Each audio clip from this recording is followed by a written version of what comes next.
Olá, alunos.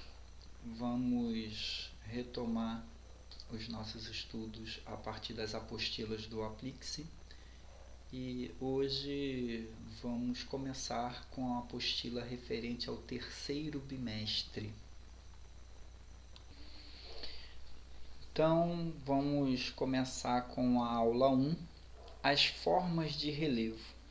Então, relevo é as variações na superfície terrestre, as irregularidades da superfície terrestre, porque a superfície terrestre, a crosta terrestre, ela não é plana, ela não é regular, ela tem várias formas.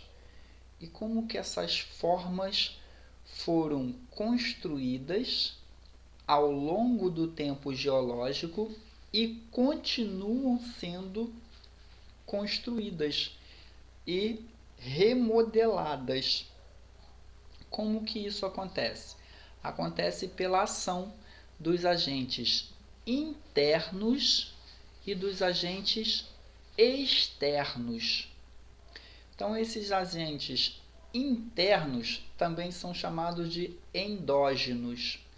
É uma dinâmica interna com a movimentação do que a teoria chama de placas tectônicas.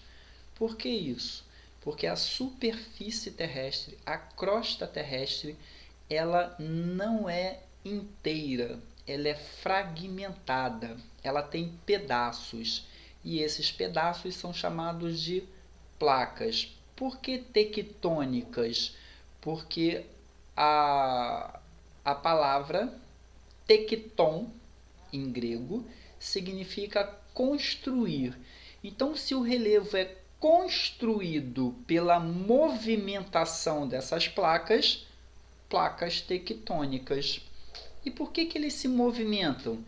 Dinâmica interna.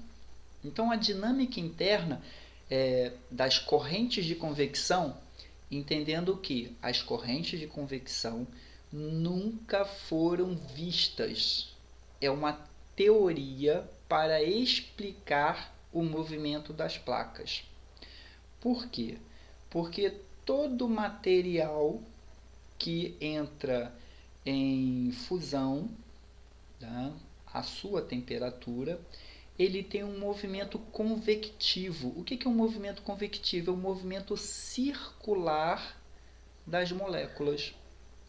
Então, acredita-se que no interior do planeta seja a mesma coisa.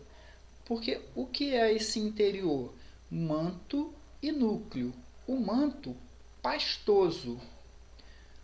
E esse manto pastoso a uma temperatura entre 1.200 e 2.000 graus, ele tem esse movimento. Acreditamos que tem esse movimento para poder explicar esse deslocamento da crosta terrestre. E esse deslocamento vai provocar abalos sísmicos, terremoto. Sobre o continente, terremoto. Sob os oceanos, também é terremoto. Mas o que acontece? Se tem terremoto no fundo do oceano, as águas oceânicas se movimentam. Esse movimento, quando chega no continente, forma ondas, ondas gigantes, tsunami. Os agentes exógenos ou externos são agentes que vão modelar o relevo construído, como intemperismo e erosão. Vai desgastando o relevo. Esse relevo ele vai tendo um desgaste. E esses diferentes tipos de relevo, eles vão apresentar, tá, formas que vão ter nomes. Então, esses nomes são planaltos, planícies, depressões, montanhas, são as classificações usuais. Essa classificação que aqui aparece chapadas, entendam como planalto. As chapadas existem nos planaltos. É uma feição do planalto, que pode ser chapada, serra, colina, escarpa. Então, são feições do planalto.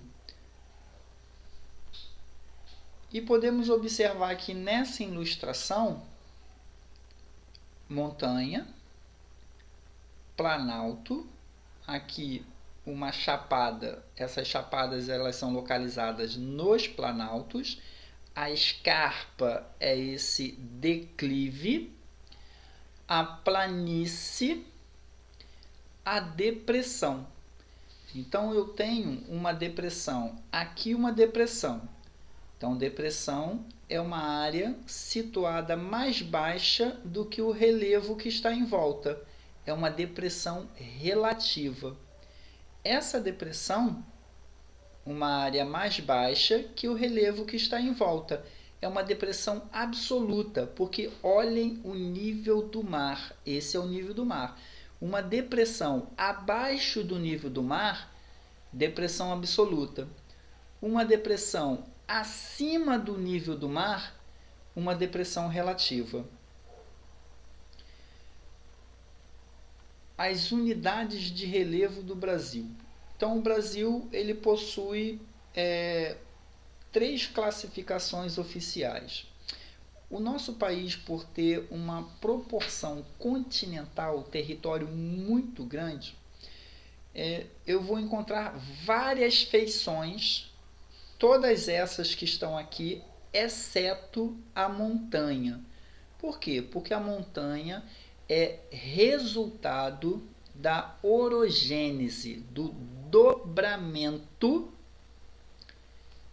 da placa tectônica. Como o Brasil está distante das bordas, então eu não tenho dobramento, tá, no território brasileiro. Não dobramento moderno. Nós temos dobramentos antigos, que são os planaltos. Então, isso me leva a crer que em algum momento da história geológica do planeta, o território brasileiro já esteve próximo de uma área de contato entre placas. E que essa placa ela já migrou para leste, para pressionar o território brasileiro. Então, essas unidades de relevo do território brasileiro possuem 3 classificações, realizadas por 3 geógrafos diferentes em diferentes tempos cronológicos. Então, eles são de períodos de atividades diferentes. Nós temos uma classificação de Haroldo de Azevedo. Essa classificação coloca as unidades brasileiras em planícies e planaltos. A classificação de Assis Abissar, que coloca as classificações em planícies e planaltos. Então, nesse sentido, eles são iguais. Nós encontramos aqui diferenças, né, nas unidades de relevo por conta das informações que cada um desses geógrafos tinham à sua disposição. Bem mais tarde, já na década de 90, um outro geógrafo chamado Jurandir Ross, ele com um volume muito maior de informações, ele vai fazer uma outra classificação. Então, essa classificação ela é por conta de planaltos, depressões e planícies. Ele tem um volume muito maior de informações. Então, esse relevo brasileiro vai ser apresentado com muito mais detalhes. E ele vai nomear cada uma dessas unidades. Então, essa formação do território, dos relevos no território brasileiro é decorrente da ação de diversos elementos internos e externos. Mas o território brasileiro ele não está sujeito, nos nossos dias, não está sujeito a movimentações internas do planeta.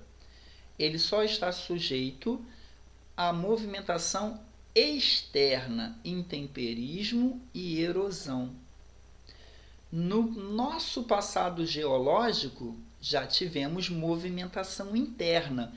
Por quê? Porque nós temos marcas de vulcanismo, nós temos marcas de dobramentos, então já teve movimento interno no território brasileiro, ou melhor, abaixo do território brasileiro.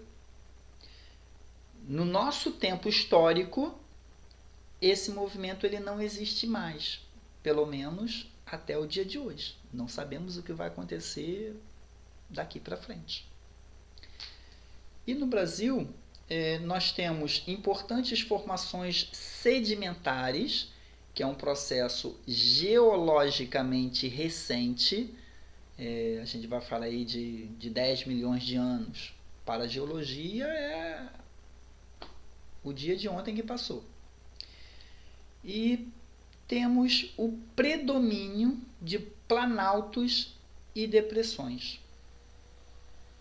Então ficamos por aqui, e depois retornamos com as outras aulas.